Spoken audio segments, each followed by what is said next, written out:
que seamos con el recurso va a ayudar a que nosotros tengamos actividades productivas que coadyuven y mejoren nuestro desarrollo económico. Y si nosotros encontramos desarrollo económico, vamos a encontrar también el desarrollo social que seguramente necesitamos. Si bien es cierto, todavía estamos en un país en vías de desarrollo, donde seguramente por nuestra pluriculturalidad tengamos muchas formas de manifestación en las diferentes regiones de nuestro país, es necesario y es urgente que todos nosotros, con la ayuda, obviamente, del sector de educación, que es un sector bastante importante y tiene alcance en la juventud y en la niñez que se está formando para futuro, uniformizar nuestras acciones para que podamos encontrar ese desarrollo social que a la fecha no existe. Hay demasiada injusticia, lo sé. El desarrollo económico que logramos a veces se va solamente en favor de cierto sector, también lo sabemos. Entonces, todo eso tenemos que reorientarlo. ¿Y cómo? Ustedes dirán, está bien, pero ¿cómo en torno al agua? El agua es el motor de la sociedad. El agua es el motor de las actividades. ¿Qué actividad no se desarrolla, díganme ustedes, si no es con este elemento? Díganme qué actividad de nuestro diario quehacer no está relacionada con el agua. Yo, particularmente, entiendo que el 100% de nuestras actividades, directa o indirectamente, con este elemento vital. Adelante, Rubén.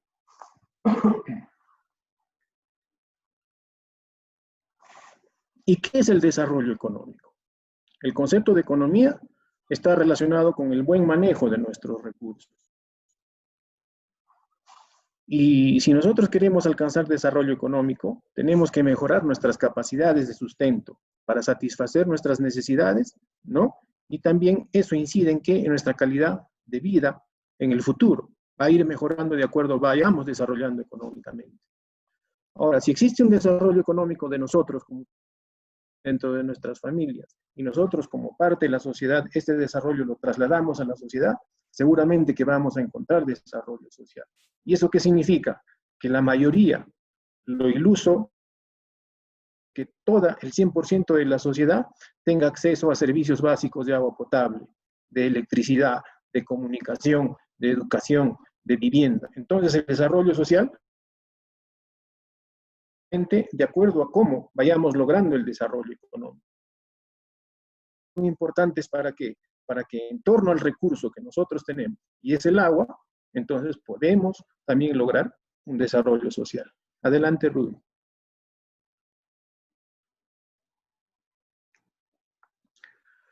Y para lograr ese desarrollo, ¿por qué el agua es un elemento fundamental? ¿Por qué? Porque el agua está inmerso en nuestra actividad diaria. El agua lo necesitamos como población dentro de nuestro saneamiento básico. Necesitamos agua potable y necesitamos desagüe, servicio de desagüe.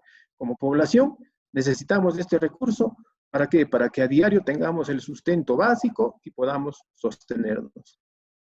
Cuando ya hablamos de elementos de desarrollo productivo, hablamos de actividades productivas.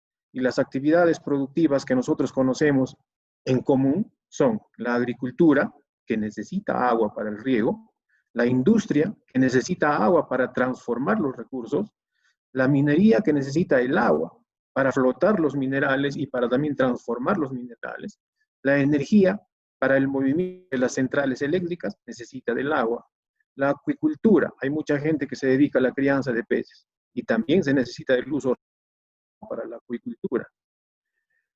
En algunas zonas del Perú se necesita agua para que exista afluencia turística, acaso el Callejón de Huaylas, ¿no? Muchas lagunas, muchos nevados que están ligados justamente con el agua. Y en la selva, el transporte lo hacen por los ríos navegables, utilizando embarcaciones que se desplazan también justamente por sobre el elemento líquido. En general son las actividades que comúnmente conocemos. Existen muchas más actividades que dependen del uso del agua. Y el uso del agua se da de dos formas. Hay actividades productivas que consumen el agua. Por ejemplo, la población. Nosotros como seres humanos consumimos cantidad de agua. La agricultura consume agua. La industria también consume agua. ¿Qué quiere decir? Que coge cantidad del recurso y ese recurso o lo transforma o lo desaparece dentro de su proceso de producción o de uso, ¿no? La minería es otro elemento que utiliza el agua y lo consume. A todos estos cuatro elementos en general que hemos llamado y que consumen el agua se les actividades que hacen uso consultivo del agua. ¿Qué quiere decir? Consumen el agua. Existen otras actividades, como la energía, la acuicultura, el turismo y el transporte, que no consumen el agua, solamente utilizan el agua como vehículo o como elemento que genera fuerza, que da fuerza para la transformación de la energía. Entonces, esos son los grandes ejes de los tipos de uso, ¿no? El uso consultivo y el uso no consultivo. Adelante, Rubí.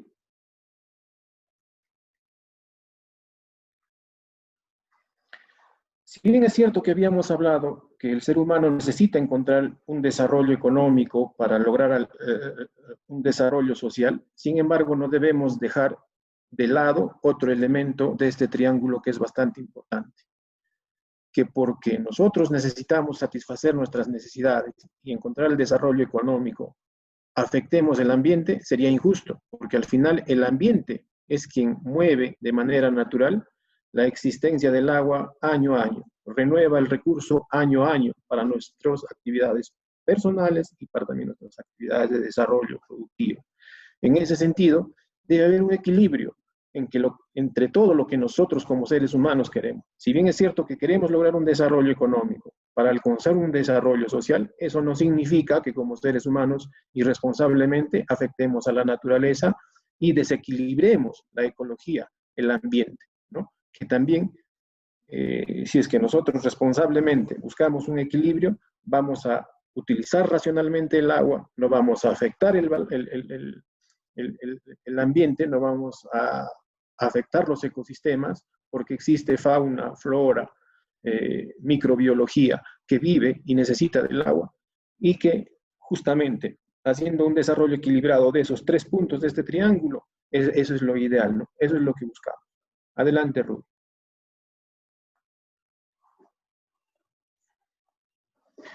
Ahora, el agua es elemental y es el principio de todo lo que nosotros buscamos para lograr el desarrollo social.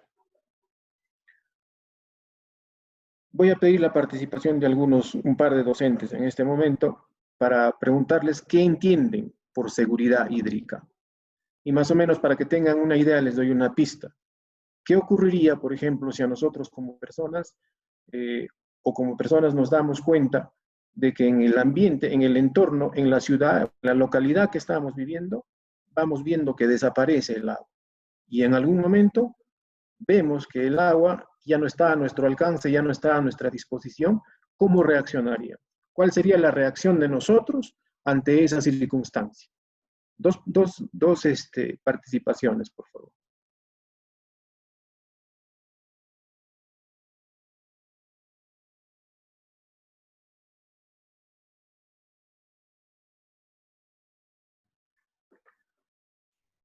Tienen el espacio libre para participar, o sea, y la idea es, ¿no? ¿Cómo reaccionaríamos nosotros de enterarnos de que en nuestro entorno ya no existe agua? A eso voy, ¿no? O sea, ¿qué reacción tendríamos si es que nos dicen, o en todo caso, nosotros vemos que no hay agua en nuestro entorno?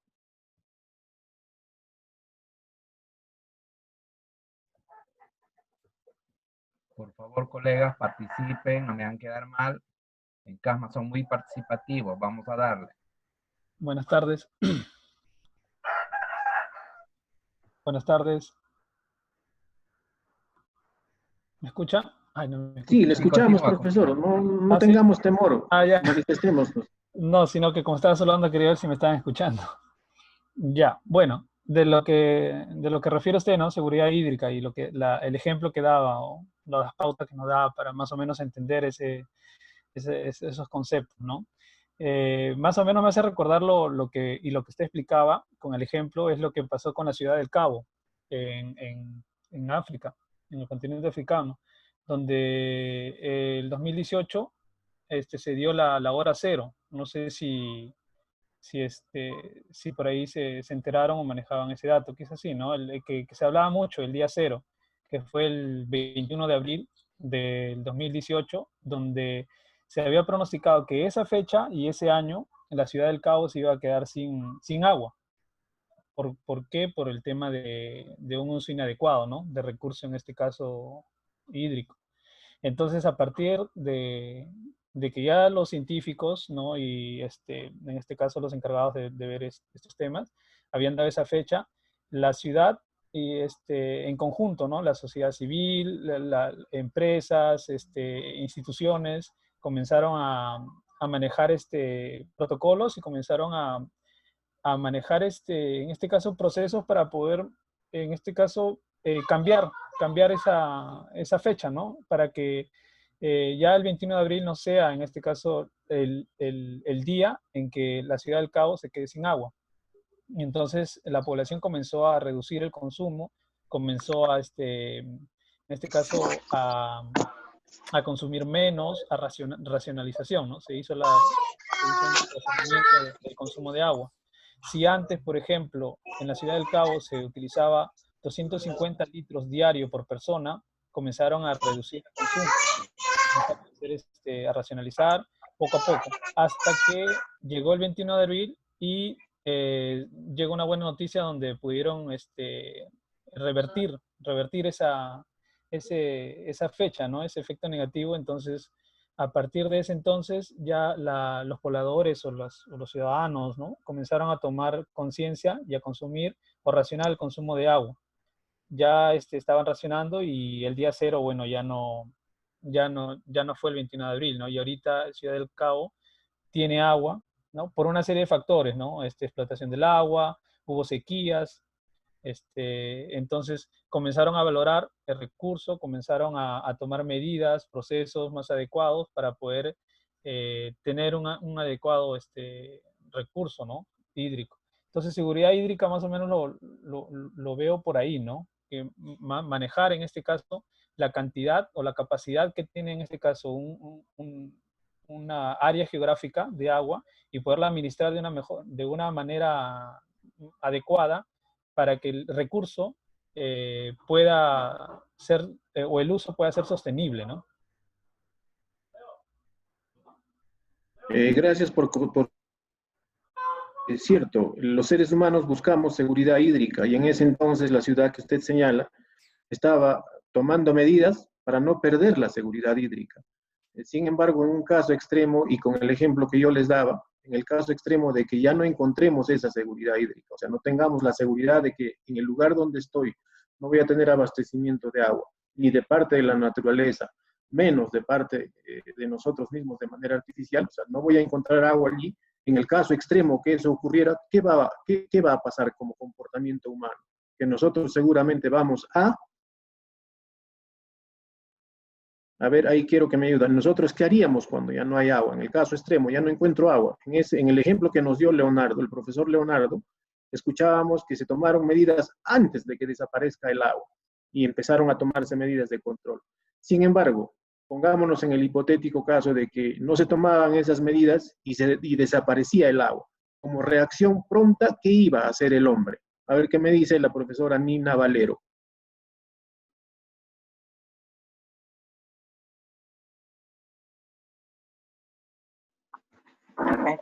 Aló.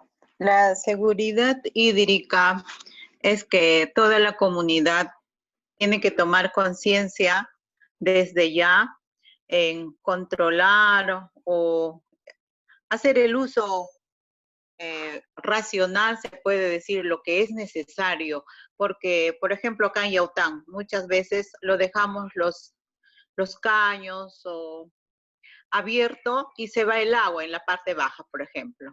No toman conciencia hasta ahorita la comunidad.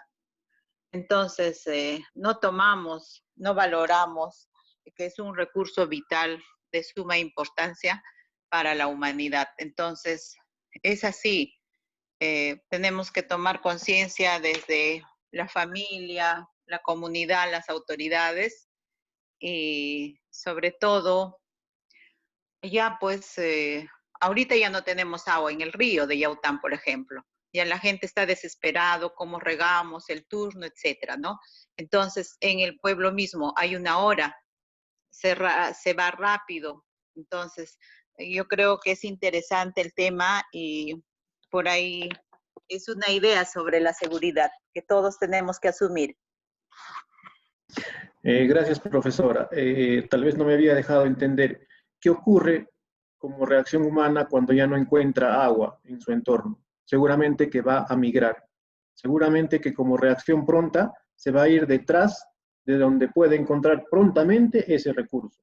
Y así esté instalado, y así tenga una casa muy bonita y toda su familia esté allí, a la ausencia de este recurso vital, seguramente que va a ir en su búsqueda, dejando incluso casa, agarrando la familia, va a ir detrás de ello. Y eso ha ocurrido históricamente en todo nuestro planeta a lo largo de su historia.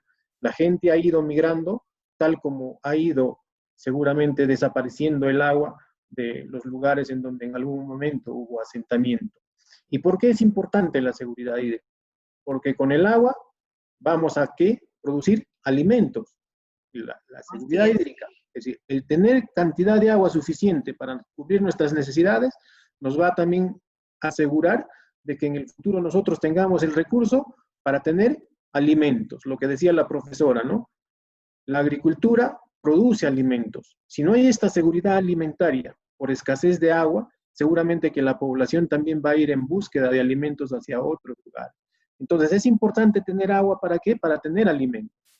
Cuando nosotros ya tenemos la alimentación suficiente, empezamos a pensar en nuestros otros aspectos de mejora de vida. Empezamos a encontrar desarrollo social, empezamos a incorporarnos con la sociedad y en ese momento, como se dice, ¿no? Cuando tenemos el estómago lleno, recién empezamos a pensar en cómo nosotros vamos mejorando nuestra calidad y nuestra cantidad de recursos para nuestro bien y para el desarrollo de la sociedad.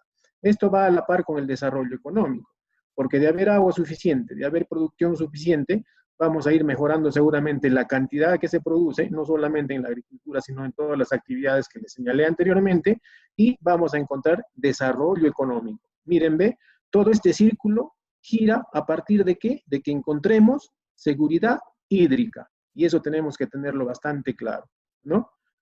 Ahora, si bien es cierto que nosotros hemos llegado hasta este cuarto punto en donde demostramos que para tener desarrollo económico necesitamos tener agua suficiente, pero también responsablemente tenemos que saber que si ya hemos logrado un desarrollo económico o parte de la economía y la mejora que logramos en torno a este recurso, debemos reinvertirlo. ¿Para qué? Para que este recurso no escasee en el lugar que donde estamos. Un ejemplo, el ejemplo de Yaután, el ejemplo que ponía la profesora. En la actualidad estamos en época de estiaje y seguramente los agricultores, que son los que más necesitan en esa zona, están quitándose hasta por turnos de agua. Sin embargo, cuando ya responsablemente ellos como agricultores, sabiendo que necesitan del agua para su desarrollo, en el futuro también deberían organizarse. ¿Para qué? Para no esperar solamente del Estado. Está bien, el Estado tiene responsabilidad, pero ellos como parte de la población que está asentada y sufre en ese lugar, también pensar de manera organizada en una reinversión. Un ejemplo, mejorar sus canales, mejorar su captación, mejorar la distribución del agua, mejorar su sistema de riego, porque lamentablemente hasta la fecha todavía en la agricultura peruana se piensa que el agua nunca va a desaparecer y lo que hacen lo único que es abrir las captaciones y dejar que corra el agua desperdiciándose por todos los territorios donde existe agricultura. Entonces, esa situación va en el futuro a afectarnos. ¿Y qué quiere decir reinvertamos nosotros? Hagamos actividad, hagamos reinversión de parte nuestra, ¿para qué? Para que todos esos elementos que de repente van en contra del buen uso del agua vayan mejorándose en el futuro. Esa es la idea. Adelante, Ruby.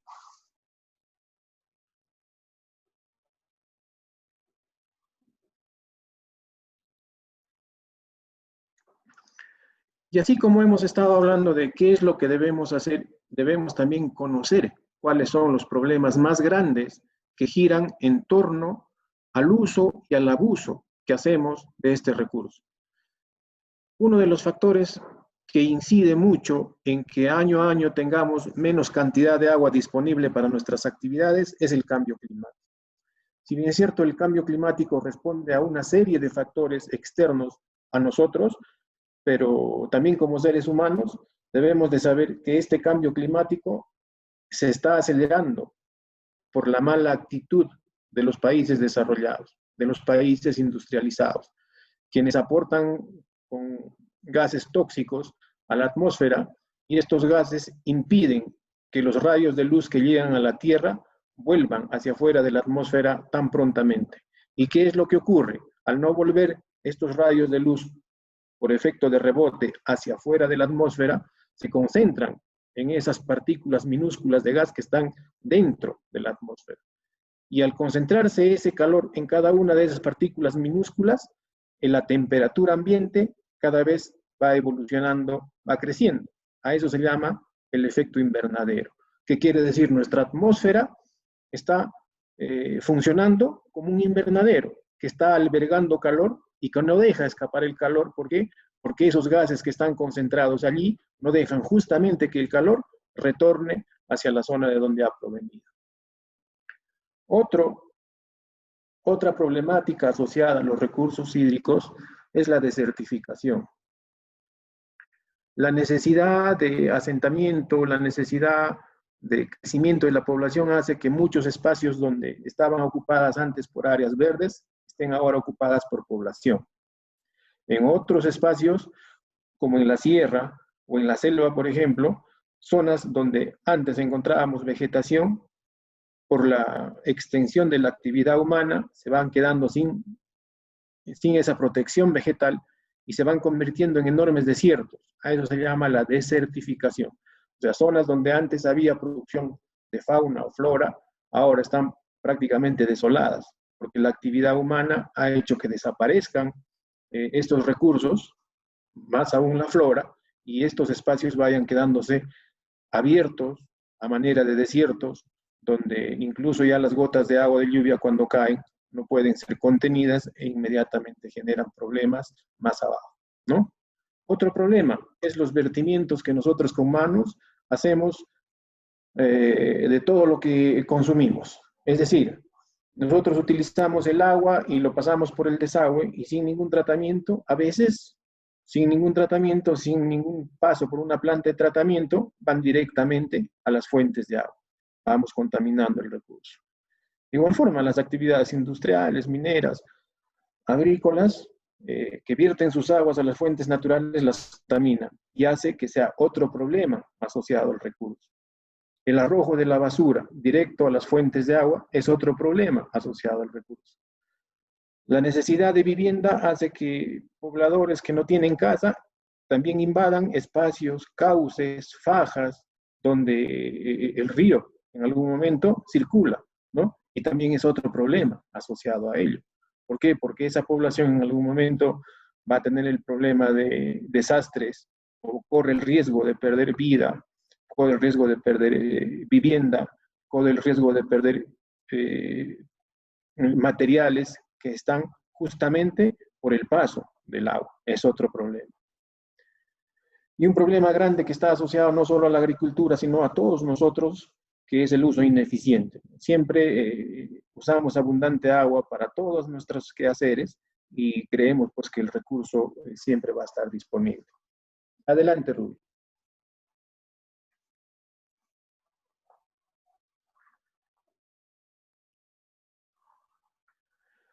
Una vez que ya más o menos hemos resumido, porque esa nomás no es la problemática, hay problemática asociada a gestión de riesgos, a cantidad de agua, a calidad de agua, pero hemos enumerado los que seguramente resaltan más. ¿Qué hacemos? ¿Y qué alternativa de solución le buscamos?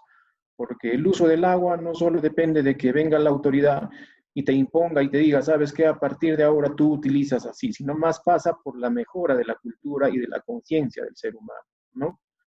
Tenemos conciencia de lo que los recursos son limitados, ya lo habíamos dicho ya. O sea, cada vez son más limitados.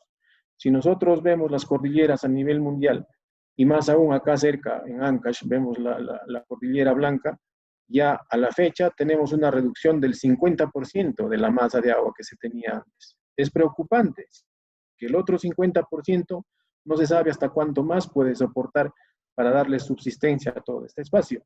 Entonces tenemos que ir buscando alternativas. ¿Para qué? Para que esos recursos que cada vez son más limitados, podamos disponerlos de mayor manera y mejorar seguramente en cantidad y en calidad para que esté apta para nosotros en el futuro.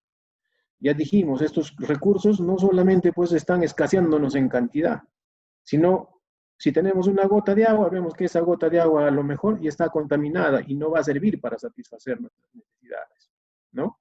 Entonces, estos recursos necesitamos que estén disponibles para toda la colectividad y todos podamos distribuirnos de manera equitativa para buscar nuestro desarrollo. Conocemos también que hay muchas personas que no tienen acceso al agua. O sea, hay más o menos el 40 o 45% de la población peruana no tiene acceso ni al agua potable, ¿no? Es un problema que también tenemos que ver de qué manera vamos a ir atacando. Hay lugares donde hay abundante cantidad de agua y hay otros lugares en donde no existe una gota de agua ni siquiera para satisfacer las necesidades básicas, ¿no? ¿Tenemos enorme potencial para producción agrícola? Sí, o sea, de la zona, si uno ve todo el desierto, nomás yendo desde Casma hasta Chimbote, a la mano derecha de la carretera, si es que nos dirigimos hacia Chimbote, vemos grandes espacios donde dice incluso territorio del proyecto especial Chinecas, pero ¿por qué no produce? Si ahí pudiera darnos trabajo, podríamos encontrar el desarrollo económico, mejorar el desarrollo económico de nuestra sociedad, explotando todo ese territorio. ¿Por qué no lo hacemos? Justamente porque no se hace uso responsable del agua, porque las personas que tienen ahora los derechos de uso de agua para su riego no lo utilizan bien. En los otros 70 se desperdician. Imaginen los 70 del vecino y los que nos colindan, ¿a cuántas hectáreas más podrían sumarnos para poder irrigar todo ese desierto que hemos señalado, ¿no?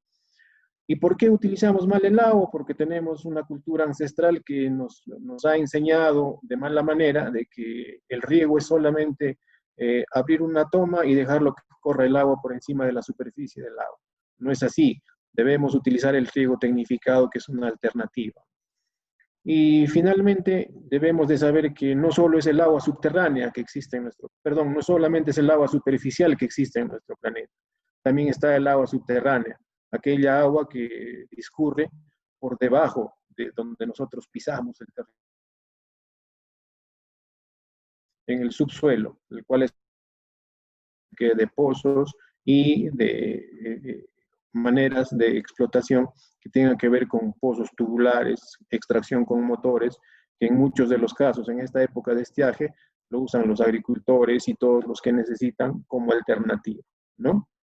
Y finalmente, lo único que nos queda ante lo que les decía, ¿no? Hay demasiada deglaciación, hay demasiada pérdida de masa de hielo, se pierde mucha cantidad de agua por el cambio climático.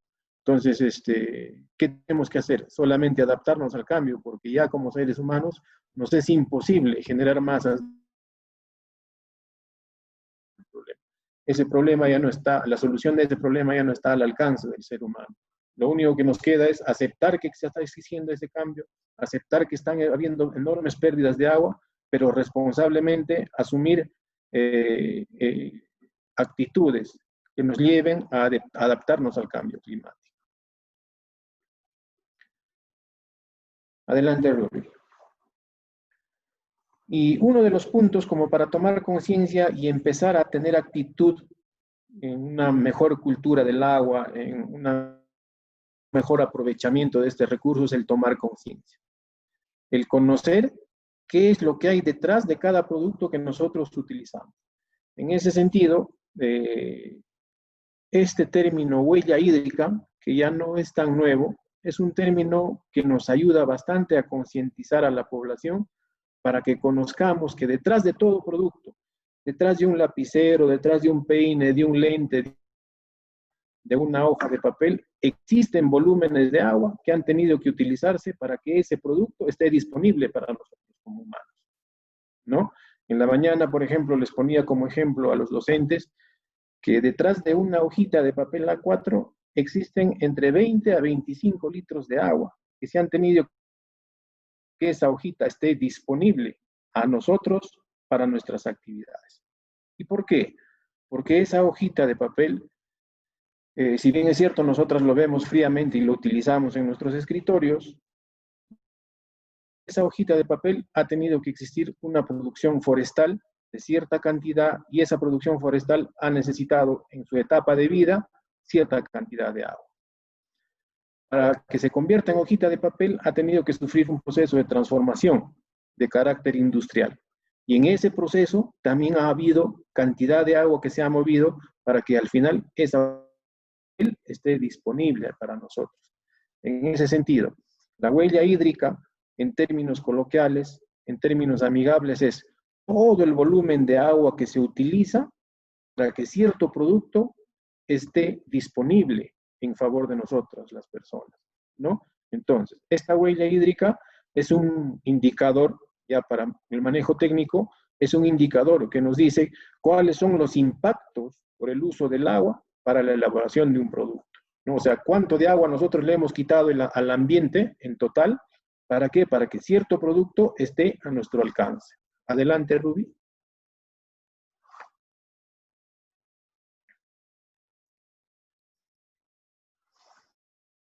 Y para tener claro lo que les dije en la lámina anterior hídrica, voy a necesitar la colaboración de 2 profesores para ir avanzando y que se está viendo cuánta cantidad de agua creen, o sea, de acuerdo a su propio criterio, cuánta cantidad de agua creen que hay detrás de esa tacita con café.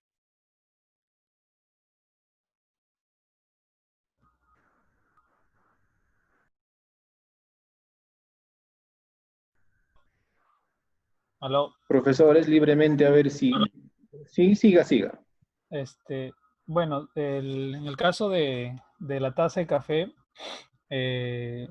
bueno, yo leí una información donde es un libro muy bonito donde que se ha repartido a los colegios estatales, en la biblioteca de los colegios estatales, el Ministerio de Educación ha repartido, que se llama La historia de las cosas.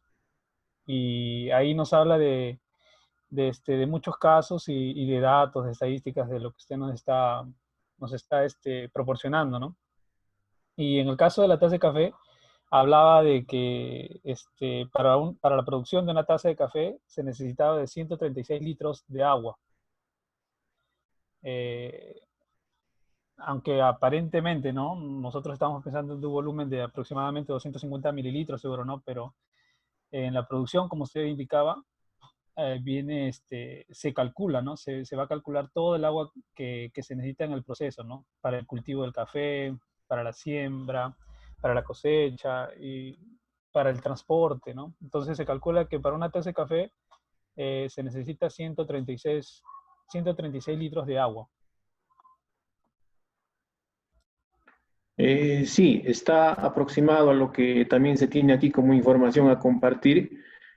Nomás complementariamente lo que usted me ha ayudado a exponer, decir que en la imagen que nosotros estamos observando vamos a encontrar que existen usos directos del recurso agua. Directamente nosotros vemos que aproximadamente dentro de esa taza hay 250 mililitros de agua. O sea, como recurso vivo, como recurso líquido, visible para nosotros, vemos que aproximadamente hay 250 mililitros.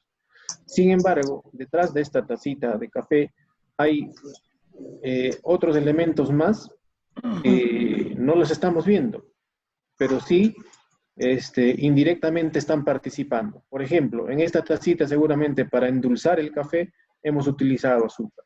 Y el azúcar también proviene de otro recurso vegetal, como es la caña de azúcar, ¿no? Y la caña de azúcar en todo su periodo de vida ha necesitado de agua. ¿Para qué? Para que al final se convierta en azúcar y pueda endulzar esta tacita con café. Otro producto que nosotros vemos que está dentro de esta tacita con café está el mismo café, que es vegetal y que durante su vida ha extraído recurso agua del suelo y hasta su madurez ha empleado para ser utilizado en esta tacita cierta cantidad de agua. Y además, nosotros vemos que para que esta taza esté apta para nosotros, seguramente hemos necesitado de que tanto el azúcar, el agua misma, el café, en algún momento se transporten de un lugar a otro, ¿no? Hasta su constitución final, ha tenido que ser trasladado de un lugar a otro y se ha utilizado, ¿qué? Energía para su traslado. Parar ya en casa esta tacita con café que se ha necesitado utilizar seguramente de, no sé, de querosene, de gas, de leña, no sé, cada uno con qué estén así, para que sean la energía que va a hervir el agua, en su momento han necesitado de agua para su transformación. Al final, de lo que aparentemente hay acá solamente 250 mililitros de agua visibles, detrás de ello, para la producción de esta tacita con café, ha tenido que en su proceso histórico utilizarse alrededor o un aproximado de 140 litros de agua, ¿no?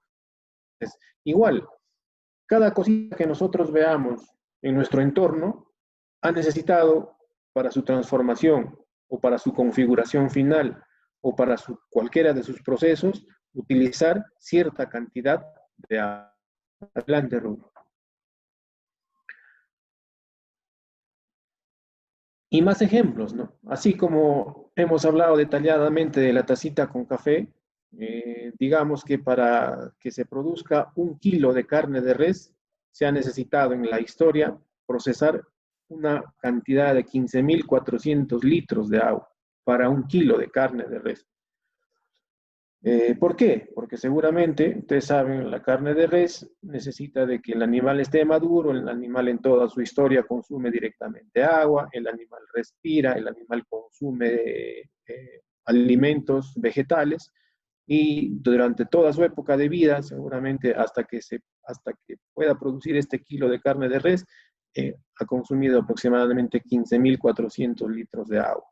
Entonces, en adelante, cuando nosotros digamos, detrás de 1 kilo de carne de res, o cuál es la huella hídrica de la carne de res, digamos que la huella hídrica de la carne de res es de 15.400 litros, ¿no? Ahora, dígame, Ricardo, a ver, detrás de un vaso de leche, ¿cuántos litros de agua hay?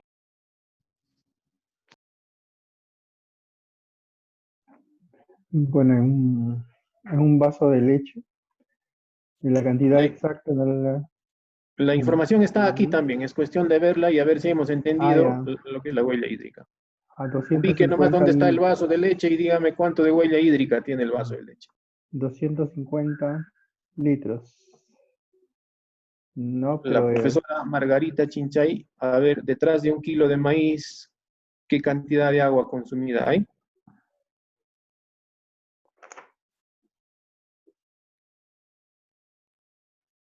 La profesora Margarita, no sé si me escucha.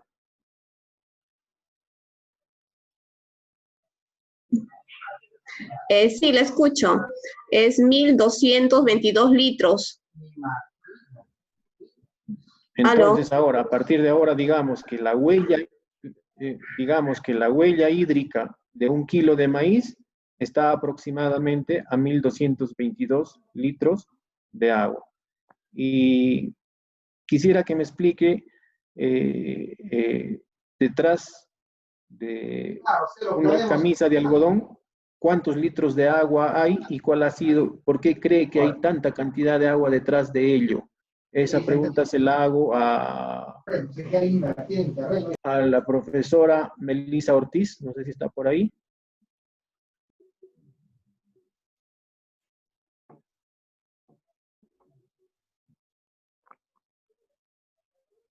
La profesora Melissa, no sé si me escucha.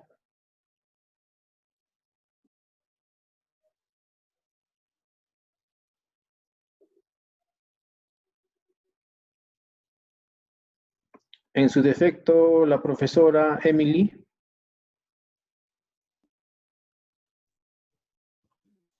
Buenas tardes. Emily es el nombre de mi hijita, mi nombre es Lucila Guzmán Camones. Soy de la Institución Ejecutiva María Reyes Newman de Jaiwa. En la camisa que se va a emplear se utiliza 2.500 litros de agua, dado a que se tiene que cultivar el algodón y luego de ello hacer varios procesos para obtener la camisa, ¿no? Y ahí se utiliza mucha cantidad de agua, esa cantidad de agua que indica. Gracias. Perfecto, profesora. Bien explicado de parte de usted. Es cierto, ¿no? Aparentemente, pues una camisa de algodón pesará, no sé, 300, 400 gramos. Y el equivalente en agua, si es que todo fuera agua, diríamos que hay solamente pues, 400 mililitros de agua. Sin embargo, como usted ya explicó muy bien, para el proceso de confección de esta camisa de algodón, el producto mismo, que es un producto vegetal, es el algodón, desde su nacimiento hasta su vida de madurez, ha necesitado consumir cantidades de agua, ¿no?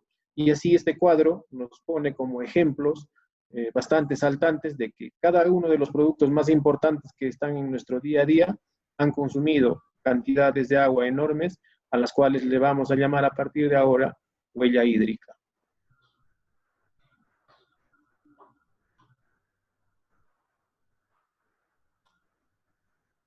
¿Podría aportar algo, ingeniero? Sí, ¿por qué no? Adelante, profesor, disculpe. Ah, ya. No, solo en el tema de la camisa, porque como vemos es una cantidad bien, bien elevada, ¿no? Como usted dice, a comparación de lo que puede representar una camisa. Eh, en el tema de las telas, hay un gran consumo de agua en el tema de la huella hídrica, porque para el proceso, para el proceso de producción, las telas de algodón o en general las telas, se les hace un lavado adicional, ¿no? En el caso generalmente de las telas blancas, se le hace un lavado, o de todo producto que tiene que ser que tiene el color blanco, se le hace un lavado con lejía o con cloro, ¿no? Para darle esta tonalidad. En el caso, por ejemplo, de las camisas o del papel también, ¿no? En el papel, por ejemplo, dice que se necesita de 300 a 400 toneladas de agua por cada tonelada de papel, ¿no? ¿Por qué? Porque se les hace un lavado con lejía o con cloro en el proceso de producción para que tengan esta tonalidad blanca. En el caso de la camisa, por ejemplo, un factor es eso, ¿no? Por el motivo, por la gran cantidad de agua que se consume o que se utiliza para la producción de la camisa de algodón. Cierto, profesor, gracias por su aporte. Cierto, ¿no? Desde que nosotros encontramos el producto, desde que nosotros encontramos el vegetal como tal, hasta que sea constituido o hasta que se haya conformado como una camisa, ha sufrido una serie de procesos que usted muy bien les ha explicado. Y todos los productos de igual forma, en el procedimiento de su transformación, utilizan el agua para cualquiera sea el procedimiento que uno tenga que realizar en una etapa del proceso productivo, ¿no? Y todo ese proceso productivo tiene que ver, sí o no, con parte del recurso agua. A eso le llamamos huella hídrica.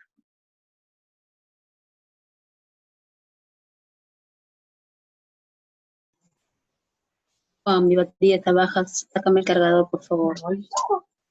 Ayúdame, el cargador. Uy, allá está. No está, no está. Uy, allá.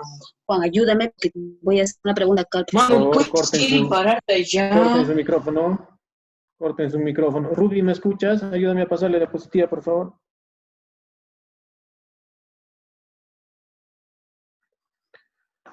Bien, y más o menos para resumir el proceso de la huella hídrica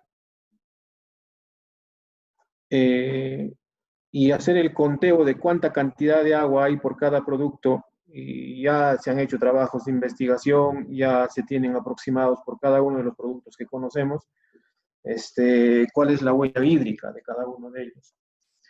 Sin embargo, es necesario tener nosotros un concepto general, conocer del concepto general de cómo es que uno va traduciendo la huella hídrica y no solo los productos, sino en nuestro quehacer diario hídrica de cada uno de nosotros como personas. O sea, nosotros como personas diariamente cuánto de agua consumimos. Y esta es más o menos la lógica, ¿no? Pongámonos que este medidor de color azul es el que nos regula la cantidad de agua que ingresa a cada uno de nosotros para utilizar. De esta agua vamos a utilizar cierta cantidad para nuestro beneficio. Pero sin embargo, del 100% que utilizamos, hay otra parte que devolvemos, porque no todo consumimos. Consumimos lo necesario, pero de todo lo que nosotros estamos viendo como ingreso, hay parte que se devuelve. Entonces, desde que nosotros vemos que ingresa el agua, hasta que nosotros vemos esta flecha por donde está saliendo, la cantidad que estamos devolviendo, hay una cantidad que se ha consumido, ¿no? Entonces es una suma relativamente sencilla la que se hace, pero que se va haciendo compleja cuando ya se evalúan los productos industriales. Hacemos un balance de lo que entra y de lo que sale, ¿no? El agua que entra es el agua que aparentemente necesitamos, de la cual usamos una cantidad vemos. Entonces, esa resta que nosotros vamos a realizar del total de agua que sale y quitándole el agua que usamos, más el agua que devolvemos, vamos a tener el agua que consumimos.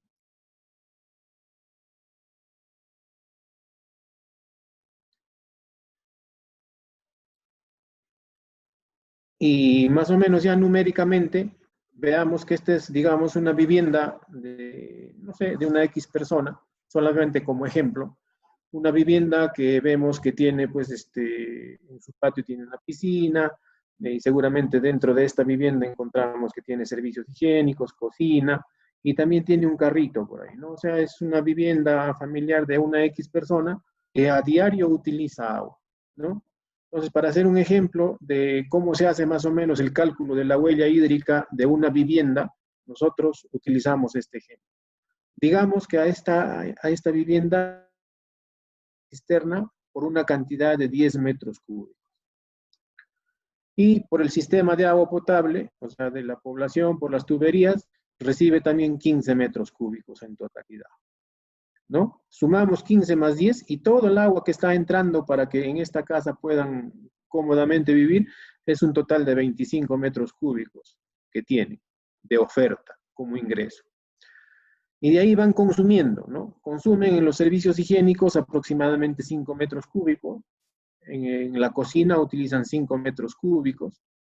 En la piscina no se utiliza, en la piscina solamente el agua es utilizada, más no consumida, ¿no? En el proceso de alimentos de la vivienda también se utiliza alrededor de 3 metros cúbicos.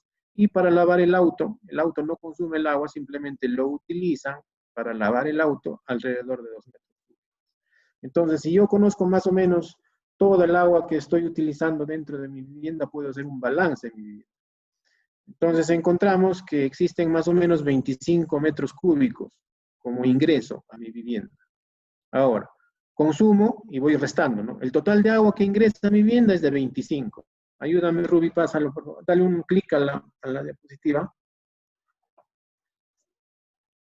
Ahí está, ¿no? O sea, habíamos dicho 10 más 15, 25 metros cúbicos entran a casa. Pero, ¿qué es lo que sale de mi casa? 5 metros cúbicos, sí, por los servicios higiénicos después de utilizarlos, simplemente circulo 5 metros cúbicos de agua. Es una salida de agua. En la cocina igual, para lavar los alimentos, qué sé yo, se utiliza el agua alrededor de otros 5 metros cúbicos. Agua que sale sin ser consumida, 5 metros cúbicos de la cocina. Y el agua que consumo.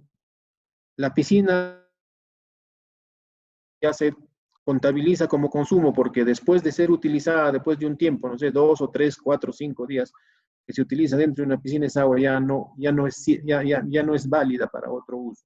Entonces lo tomamos, lo asumimos como agua consumida. En los alimentos, o sea, ya habíamos dicho, hay una huella hídrica por cada manzanita, por cada tomate, por cada fideo, qué sé yo, hay una cantidad de agua. Digamos que en mi casa toda esa suma es de 3 metros cúbicos y es agua que ya ha sido consumida. Y el agua que lavo, el auto, también lo considero como agua consumida porque es un agua que, si bien es cierto, el auto no lo absorbe y lo utiliza, pero al ser transformada ya no va a poder ser utilizada por otra persona ni por otra actividad. Entonces se asume como que es agua consumida, ¿no? Entonces ahí están los 25 metros cúbicos. De los 25, balance de una casa. Conocer nuestra huella hídrica como personas, podemos hacer un balance de nosotros mismos. ¿Con cuánto de agua preparamos el desayuno? ¿Con cuánto de agua aproximadamente nos lavamos las manos, nos duchamos, nos lavamos los dientes? Detrás consumimos y de esa manera vamos a tener el aproximado de agua que estamos utilizando dentro de nuestra casa. Adelante, Ruby.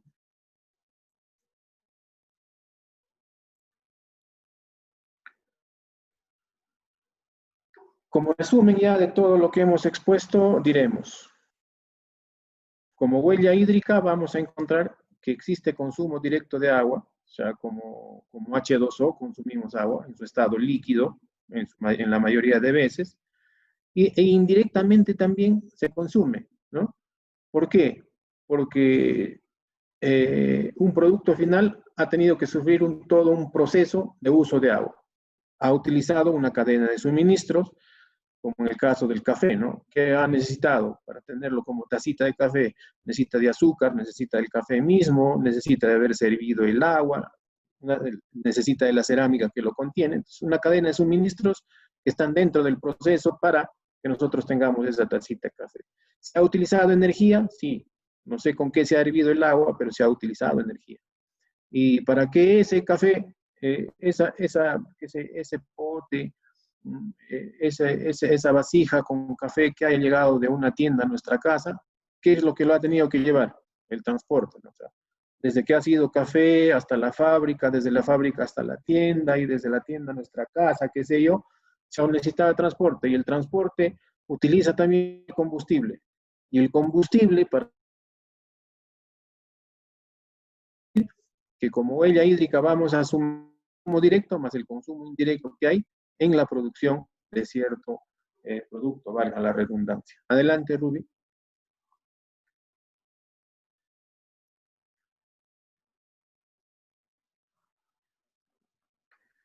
Y ahí está todo lo que habíamos dicho, ¿no? El consumo directo más la cadena de suministros, más la energía, más los transportes y combustibles, han consumido, ¿qué? Cantidades de agua, litros o metros cúbicos de agua. Sin embargo, después del uso directo o indirecto del recurso, nosotros hemos devuelto el agua ¿a dónde? A veces a nuestro sistema de desagüe y hasta una fuente natural de agua. Y lamentablemente a veces lo traslada sin haber recibido ningún tipo de tratamiento. Y eso genera ¿qué? Contaminación o polución, ¿no? ¿Qué ha ocurrido? Que a veces esta cantidad de agua se extrae de lugares donde ya no hay suficiente cantidad como para abastecer al ambiente y a nosotros. Entonces, esa zona sufre. ¿Qué significa estrés hídrico? Significa que en un territorio, en un pedazo, en un distrito, en un sector, en una población, la cantidad de agua que se consume es mucho más que la cantidad de agua que existe en ese lugar, ¿no? Entonces, cuando ya nosotros consumimos, es como si nosotros empezáramos a gastar más dinero de lo que tenemos en el bolsillo. ¿Y qué vamos a hacer? Vamos a coger un préstamo del banco, qué sé yo, estamos gastando más de lo que tenemos como capacidad para autofinanciarnos. ¿Y eso qué nos preocupa? Pero, ¿qué nos ocasiona preocupación? ¿No? De igual forma, si la naturaleza tuviera que hablar de preocupación, dijera, acá en este sector están utilizando más agua de lo que tengo.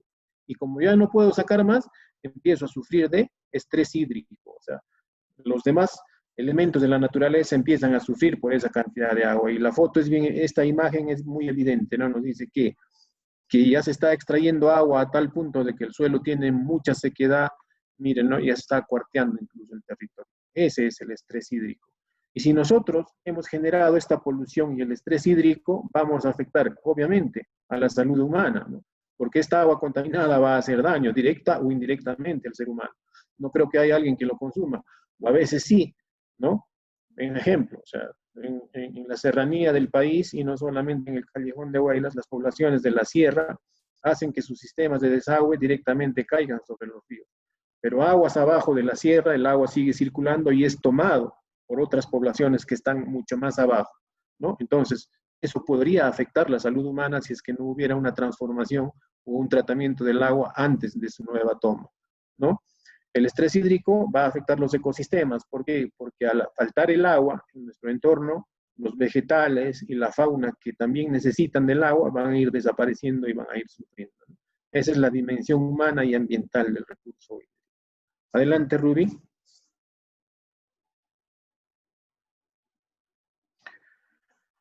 Y estas diapositivas ya son más o menos para compartirlas a ustedes, los docentes, y que les sirva como base y que les sirva como ejemplo en el futuro para que en la formación de los estudiantes y para la toma de conciencia de ellos les hagan saber de que lo que habíamos, ¿no? Y tal vez es repetitivo ahorita, que por ejemplo ya habíamos hablado del kilo de carne, habíamos hablado del café, pero por ejemplo, para la producción o para tenerlo disponible hacia nosotros, un pantalón jean, se han necesitado 11.000 litros de agua, ¿no? Adelante, Ruby.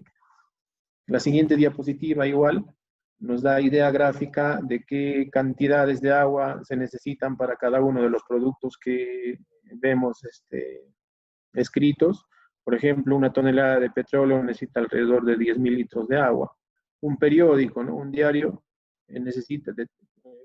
utiliza papel, tinta, qué sé yo, detrás de ello hay 682 litros de agua. Y esto nos va sirviendo para ir tomando conciencia e ir teniendo una nueva cultura del agua, ¿no? Conocer de que cada recurso que utilizamos ha necesitado del utilizar el agua y hay que ser cada vez más responsables en el uso y el consumo de este recurso que cada vez escasea más para nosotros. Es lo que les hemos querido compartir desde la Autoridad Nacional del Agua. Dejo abierta la participación de los docentes para alguna inquietud o para compartir ideas, iniciativas de cómo la cultura del agua que encontramos en nuestro entorno vamos mejorándola, ¿no? Muchas gracias, profesores.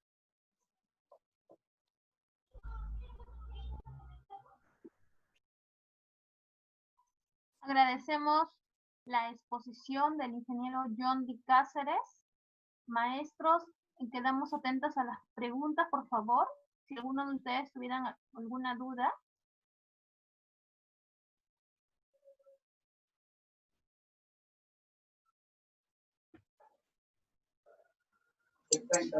Buenas tardes, ingeniero. Sí.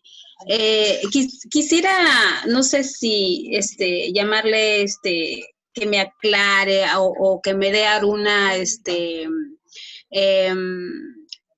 o mejor dicho, aclarar lo que yo tengo un poco de dudas. Es sobre la huella hídrica, que también le he escuchado al ingeniero hablar mucho de lo que es las aguas subterráneas, las aguas superficiales, de las cuales nos sirven, ¿no? Para lo que es el regadío, ¿no? Para lo que es la agricultura, igualmente nos sirve para los pozos, para el agua potable, el aumento, ¿no? Pero quisiera, no sé, que me aclare o salga de duda, es sobre los tipos de las huellas hídricas.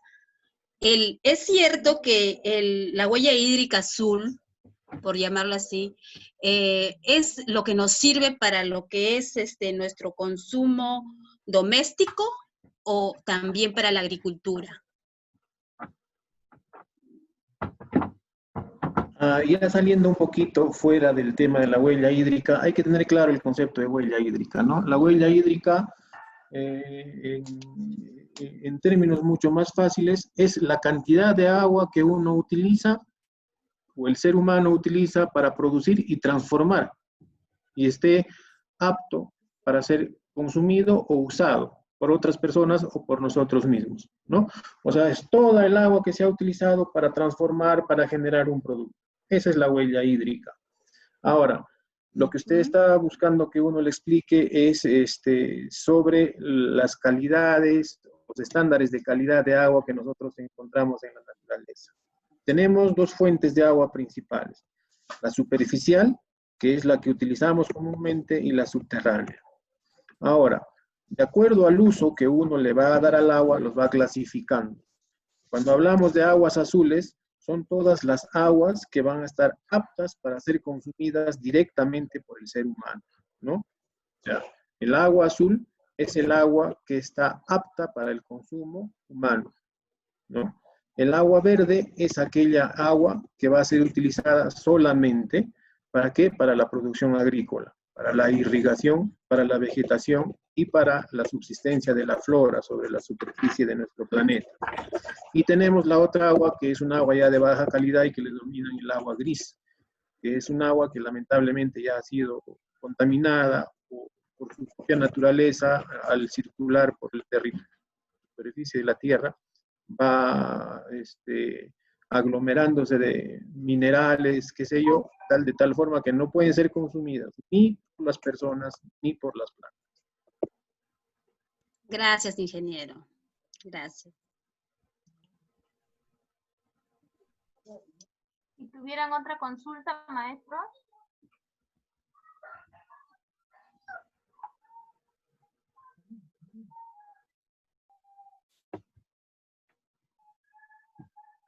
Bien, si no tuvieran alguna pregunta, vamos a dar pase al profesor Antonio Morales para sus palabras finales y luego ya pasamos con el ingeniero Yondi para la clausura de este webinar.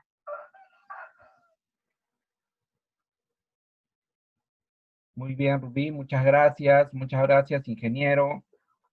El día de hoy estamos convencidos de que los temas tratados han sido de vital importancia.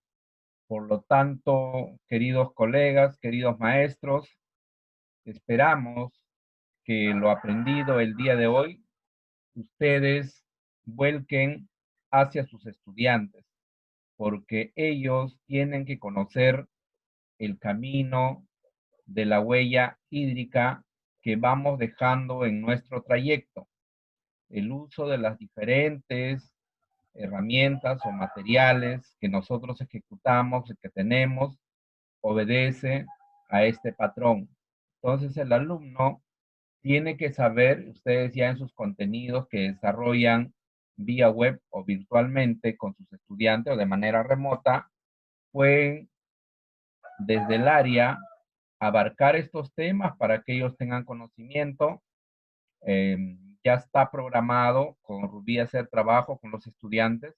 Lo que ustedes les enseñan, ellos tienen que demostrar. Lo que se le ha hablado el día de hoy con gran amplitud sobre la huella hídrica, yo sé que muchos de ustedes no conocían estas concepciones, pero es bueno escuchar de la parte profesional, de los ingenieros, quienes tienen la preparación adecuada y quienes nos pueden dar el respaldo de estos conocimientos que muchas veces pasa de manera superflua. Y nosotros, como profesores del área de ciencia y tecnología, necesitamos empoderarnos de estos conocimientos para nosotros poder entender, reflexionar y compartir con nuestros estudiantes, porque ellos son la generación que nosotros necesitamos para asumir con responsabilidad la cultura del agua, que es el objetivo que tiene el Ministerio de Agricultura, la Autoridad Nacional del Agua, el sector educación mediante el Ministerio de Educación. Entonces, ¿quiénes son los portavoces hacia los alumnos? Directamente son ustedes y necesitamos que lo sean así. Entonces, agradeciéndoles a cada uno de ustedes por su participación y agradeciendo al ingeniero y a Rubí por el trabajo desarrollado el día de hoy. Nos estaremos viendo ya en próximas reuniones, en próximos eventos, que estaremos en contacto. Muchas gracias. Gracias, ingeniero. Damos pase al ingeniero Yondi ya para culminar y luego vamos a pedirles para que activen su cámara para tomar la foto final. Gracias, Ruby. En realidad, para mí como profesional son nuevas estas experiencias del webinar. Siempre tenía la costumbre de hacer las exposiciones directas y un trato directo con los docentes. Sin embargo, de a poquitos iremos acostumbrándonos a esta metodología. Ojalá estos tiempos malos que nos están tocando pasar ya pronto finalicen, pronto culminen para el bienestar nuestro, de nuestras familias, que es lo que más seguramente apreciamos. Muchas gracias por su atención, profesores, y hasta una nueva oportunidad. Bien, maestros, ahora sí vemos que la profesora Nina se retiró. Por favor, profesora, regrese para tomar la foto final. Ahí está la profesora. A ver, ahora sí. Todos atentos. El profesor Antonio no lo vemos. Tienen que, veo a la profesora Rosita, tienen que sacar el PPT, Rubí. ¿Cómo? Tienen que sacar el PPT para que puedan entrar todos a la página del centro. No, yo sí los tengo aquí a todos. Ahí ya. Sí, yo sí los tengo aquí. El profesor Abel también se está acomodando su gorrita. Sí, los tengo todos aquí. Solo me falta a Jucasimo y la profesora Rocío Cernaqué. Ya activó su cámara. Ahí está la profesora Rocío. Ya activaron. Pero tengo varias caritas de planeta azul. Muy bien, ahora sí, sonrían. Ya está. Muchas gracias a todos por participar y nos vamos a estar comunicando con el magíster Antonio Tarazona para nuestras próximas actividades. Que tengan buena tarde. Hasta pronto. Gracias, gracias a todos. Hasta nueva oportunidad. Gracias. Gracias, hasta luego. Cierra la